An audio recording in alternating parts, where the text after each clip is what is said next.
পোনপ্ৰথমে আমি জনাব বিচাৰিছোঁ যে সদৌ মৰাণ ছাত্ৰ সন্থা ফিলবাৰী আঞ্চলিক সমিতি, মৰাণ জাতীয় মহিলা পৰিষদ ফিলবাৰী আঞ্চলিক সমিতিৰ যৌথ উদ্যোগত কেওখন শাখা সমিতিৰ আৰু চিকৰাজান জাতীয় বিদ্যালয়ৰ সহযোগত চিকৰাজান জাতীয় বিদ্যালয়ৰ প্ৰাংগণত 2024 বৰ্ষত উচ্চ আৰু উচ্চতৰ মাধ্যমিকত যিসকল ছাত্ৰ ছাত্ৰীয়ে সুখ্যাতিৰে উত্তীৰ্ণ হৈ অঞ্চলটোলৈ গৌৰৱ কঢ়িয়াই আনিছিলে, সেইসকল আমাৰ মৰাণ জনজাতিৰ ছাত্ৰ ছাত্ৰীক আজি অভিনন্দন জ্ঞাপন কৰাৰ উদ্দেশ্যে এইখন সভা আয়োজন কৰা হৈছিলে।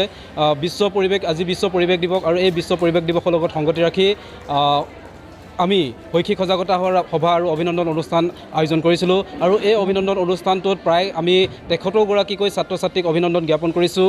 এই 73গৰাকী ছাত্ৰ ছাত্ৰী আমাৰ ফিলবাৰী আঞ্চলিক অন্তৰ্গত বিভিন্ন গাঁৱৰ পৰা আহিছিলে, আৰু তেখেতসকলৰ ভৱিষ্যত উজ্জ্বল কামনা কৰি আচলতে আমি তেখেতসকলৰ অনাগত জীৱনটো যাতে সুন্দৰকৈ পাৰ কৰাই তাক লক্ষ্য আৰু উদ্দেশ্যে ৰাখি আচলতে আমি এই কাৰ্যসূচীটো ৰাখিছিলোঁ। আৰু এই কাৰ্যসূচীটোত আমি সমল ব্যক্তি হিচাপে আমন্ত্ৰণ জনাইছিলোঁ ডুমডুমা মহাবিদ্যালয় ৰাজনীতি বিজ্ঞান বিভাগৰ সন্মানীয় অধ্যাপক শ্ৰদ্ধাৰ ডক্টৰ প্ৰাণজিৎ শইকীয়া ছাৰ। তেখেতে আহি ছাত্ৰ ছাত্ৰীসকলক উদ্দেশ্যে খুব সুন্দৰভাৱে বক্তব্য আগবঢ়ালে। তেখেতৰ বক্তব্যত নিশ্চয়কৈ ছাত্ৰ ছাত্ৰীসকল, অভিভাৱকসকল, অভিনন্দিত প্ৰাৰ্থীসকলেও সুখী হৈছে, আৰু তেখেতৰ যি বক্তব্য, সেই বক্তব্যই নিশ্চয়কৈ ছাত্ৰ ছাত্ৰীসকলক জীৱনত প্ৰভাৱ পেলাব পাৰিব বুলি আমি আশাবাদী। আৰু আমাৰ যি লক্ষ্য আৰু উদ্দেশ্যেৰে আমি এই অনুষ্ঠানটো আয়োজন কৰিছিলোঁ, সেই লক্ষ্য আৰু উদ্দেশ্য নিশ্চয়কৈ আমি সফল হৈছোঁ বুলি আশা কৰিছোঁ। আৰু পুনৰবাৰ আমি সদৌ মৰাণ ছাত্ৰ সন্থা ফিলবাৰী আঞ্চলিক সমিতি, মৰাণ জাতীয় মহিলা পৰিষদ ফিলবাৰী আঞ্চলিক সমিতিৰ তৰফৰ পৰা এই কীৰ্তি ছাত্ৰ ছাত্ৰীসকললৈ আন্তৰিক অভিনন্দন জ্ঞাপন কৰি তেখেতসকলৰ অনাগত জীৱনবিলাক যাতে সুন্দৰ হয় তাকে কামনা কৰিছোঁ।